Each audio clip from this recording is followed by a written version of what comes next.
অনুব্রত মণ্ডলের সঙ্গে আপনার স্টেজ শেয়ারের একটা ছবি ভাইরাল হয়েছে এবং সেটা নিয়ে বিতর্ক তৈরি হয়েছে। কিসের বিতর্ক ম্যাডাম? মানে আপনার সঙ্গে এমন কি দরকার পড়লো অনুব্রত মণ্ডলের, এইটা নিয়ে খুব সোশ্যাল মিডিয়ায় ভাইরাল হয়েছে। আমার সঙ্গে যেই স্টেজ শেয়ার করে তারই কি দরকার পড়ে না তো।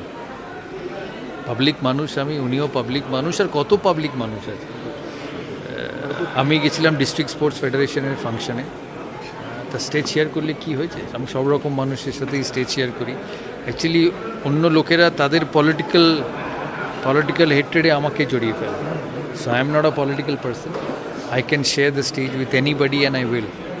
আমার কোনো নেওয়াও নেই, পাওয়াও নেই। দেয়ার ওয়াজ নো রিজন স্টেজে একসাথে। এখানে কত লোকের সাথে আমি আছি। I am a public person, so doesn't matter. District association তার পরের দিন একটা প্রেস কনফারেন্স করে বিষয়টা ক্লিয়ার করে দিয়ে প্রেস কনফারেন্স করার দরকারও ছিল না। আমি কত লোকের সঙ্গে মিশি।